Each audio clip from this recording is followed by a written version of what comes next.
Qu'est-ce que ça représente pour vous de célébrer ces 40 ans du phare? On est vraiment très fiers et très heureuses de travailler pour cette institution qui existe depuis si longtemps et qui a changé, évolué, mais qui reste un moment très important dans le calendrier nyonnais. Dans le programme 40 ans, il y a une exposition qui retrace avec les photos d'archives les 40 ans du festival, une signalétique artistique de Maëva L'Envers, avec des grandes oiselles en scotch coloré, différents moments de fête et notamment une grande boum à la fin qui s'appelle Amour Super.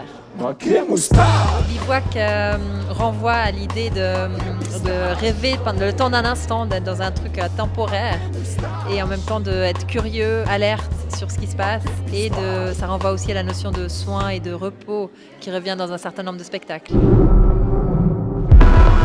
Deux spectacles de danse pour ouvrir. Il y a The Power of the Fragile de Mohamed Toukabri, qui est un artiste belgeo-tunisien et qui fait un magnifique spectacle avec sa mère qui vit en Tunisie, un fils et une mère qui se retrouvent grâce à ce spectacle parce que la maman n'a pas pu venir en Belgique pendant longtemps à cause des problèmes de visa. Vraiment un très très beau spectacle.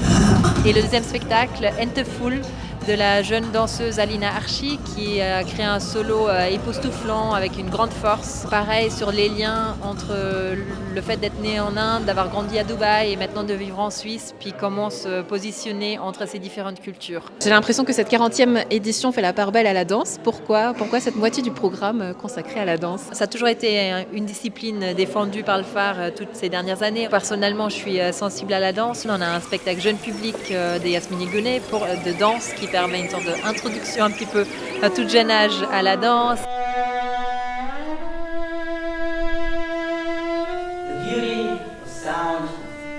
Et après, il y a par exemple l'artiste Paul Pi qui redanse des chorégraphies d'une chorégraphe expressionniste allemande. Donc voilà, il y a des formes très différentes et qui permettent une grande ouverture grâce à la danse. On a parlé de danse et de participation. Peut-être le projet qui lie ces deux manières de faire art et culture, c'est le projet Let's Dance.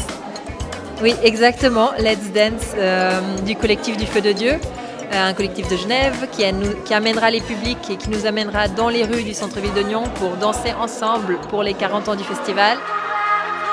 Soirée de clôture, là c'est la fête en grande pompe, du gâteau, une grande chenille, en fait de manière décontractée et pour tout le monde. Oui, la fête, voilà, grande fête à la fin le samedi 17 août avec Amour Super, On souffle nos bougies. Donc on invite vraiment tout le monde à danser ensemble et à faire la fête ensemble pour être joyeux et avoir du plaisir dans ce festival, dans cette 40e édition du phare.